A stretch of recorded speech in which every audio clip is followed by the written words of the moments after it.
Hello everyone, welcome back to our YouTube channel. तो आज की इस वीडियो में जो है हम डिस्कस करने वाले हैं डीएनए का जो स्ट्रक्चर होता है, जो कि डबल हेलिक्स स्ट्रक्चर होता है। क्या होता है? डबल हेलिक्स जो स्ट्रक्चर होता है उसके बारे में जो है इस वीडियो में हम डिस्कस करने वाले हैं, और इससे क्या इंपॉर्टेंट टर्म्स जो है हम समझते हैं उसके बारे में बात करेंगे। सबसे पहले जो है लास्ट के वीडियो में जो है मैंने आपको डीएनए के बारे में बताया था एंड उससे रिलेटेड जो है हाइड्रोजन बॉन्डिंग के बारे में बताया था। आज जो है हम बात करने वाले हैं डीएनए का डबल हेलिक्स स्ट्रक्चर के बारे में। तो डीएनए बेसिकली क्या होता है, सिंपली आप यहाँ पे ध्यान देना कि इसमें आपका डबल स्ट्रैंड्स प्रेजेंट होते हैं। मतलब फर्स्ट में जो है मैंने आपको बताया था लास्ट की वीडियो में, इस तरीके से जो है आपस में बेसिस यूनिट जो है आपस में जुड़े हुए होते हैं।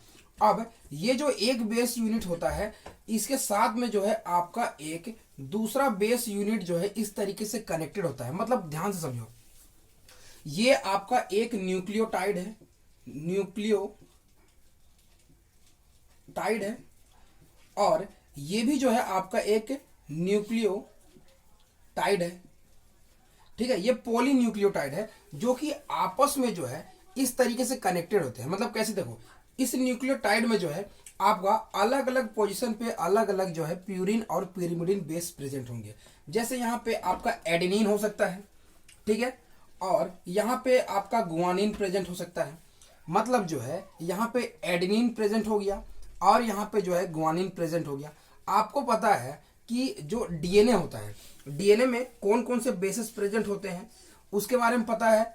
एटी और जीसी मतलब एडेनिन, थाइमिन और यहाँ पे गुआनिन और साइटोसिन बेसिस जो है यहाँ पे प्रेजेंट होते हैं।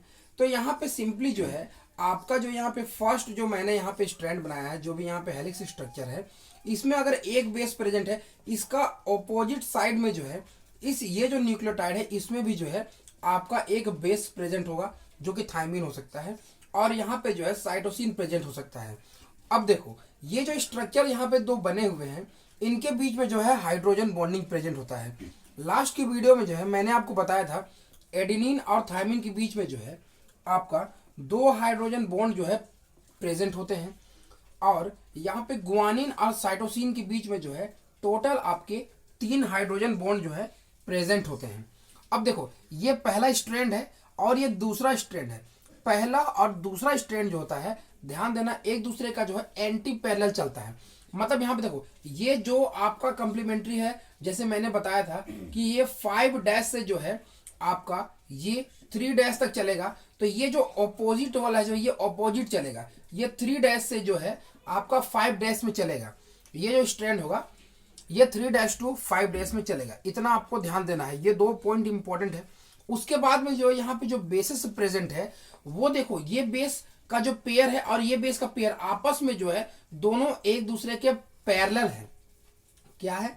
पैरेलल यहाँ पे जो है प्रेजेंट है, और ये जो बेसिस प्रेजेंट है ये प्लेनर स्टेट में प्रेजेंट है, प्लेनर स्टेट में प्रेजेंट है।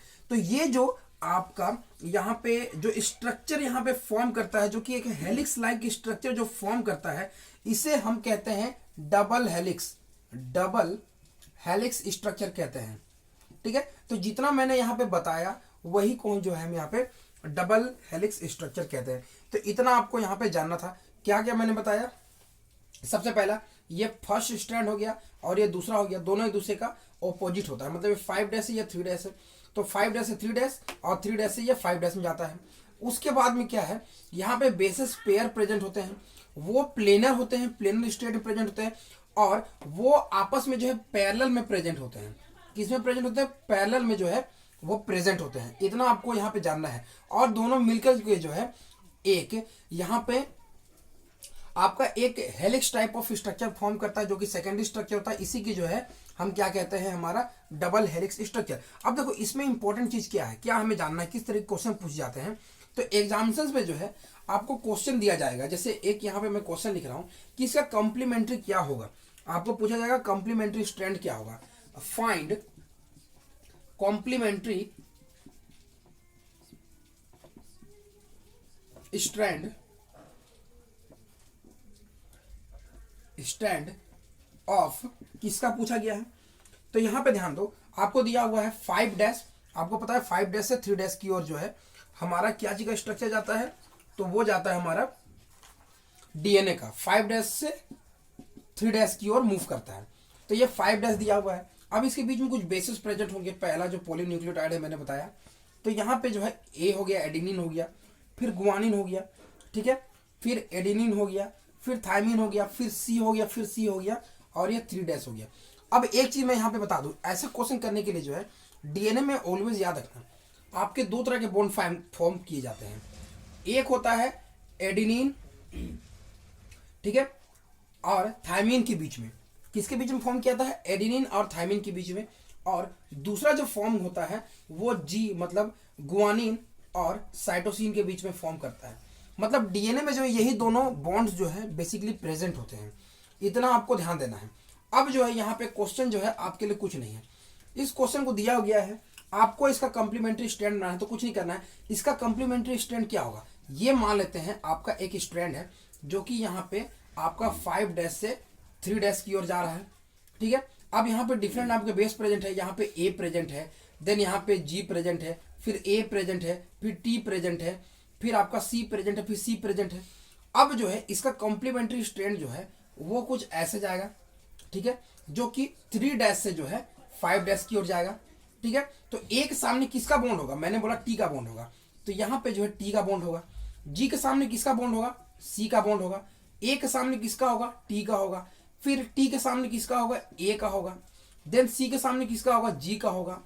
और सी के सामने किसका होगा, जी का होगा। मतलब यहाँ पे मैंने जो है जस्ट ऑपोजिट वाले को लिख दिया है। मतलब यहाँ पे शॉर्ट में देखो कैसे होगा, ये 5 है तो इसे आप लिखोगे 3 डैश लिखोगे, और ए के सामने किसका होगा, टी होगा। जी के सामने क्या होगा, देखो ए के सामने टी है, जी के सामने क्या होगा, सी होगा।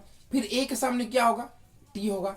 फिर उसके बाद में जो है ए के सामने, फिर टी के सामने क्या होगा, तो टी के सामने आपका ए हो जाएगा, ठीक है। और सी के सामने क्या हो जाएगा, जी हो जाएगा। फिर से जो है सी के सामने आपका जी हो जाएगा, और ये जो है 3 डैश से 5 डैश की हो जाएगा। तो एग्जाम्पल्स में जो है आपको डीएनए को 5 डैश से 3 डैश में लिखना होता है, तो इसे जब जस्ट आप अपोजिट कर दोगे, ये 3 to 5 जा रहा है तो 5 to 3 लिखना है, तो यहाँ पे लिखेंगे 5 डैश। अब जो है ये चीज लिखा हुआ इसको अपोजिट कर दो, मतलब पहले जी है, फिर जी है, फिर ए है, फिर आपका टी है, फिर सी है, फिर टी है, ये 3 डैश। तो ये जो है इसका कॉम्प्लीमेंट्री स्ट्रैंड हो गया। इतना आपको जो है समझना था किस तरीके से हम कॉम्प्लीमेंट्री स्ट्रैंड निकालते हैं। जैसे एक क्वेश्चन आपको दिया हुआ है, इतना आपको समझ अगर आया तो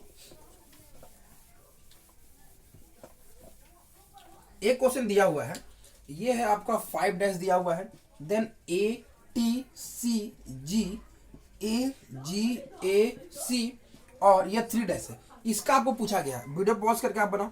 देखो अब मैं बनाता हूँ, यहाँ पे क्या करेंगे, इसका जस्ट जो है मैं पहले कॉम्प्लीमेंट्री निकालूंगा। क्या करूंगा, 3 डैश करूंगा।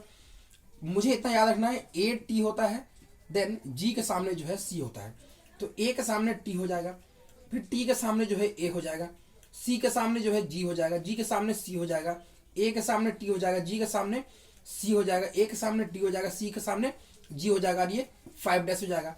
तो इसे जस्ट मैं अपोजिट कर दूंगा, 5 डैश, तो ये हो जाएगा G T C G A T. कहीं मिस्टेक हो देख लेना, ये 3 डैश। ये जो है हमारा कॉम्प्लीमेंट्री स्ट्रैंड हो गया। इतना आपको समझ आया होगा। तो इसी के साथ जो है और कुछ क्वेश्चन करेंगे। आपका कोई डाउट हो तो कमेंट से जरूर बताना। मिलते हैं अगले वीडियो में, तब तक के लिए थैंक्स।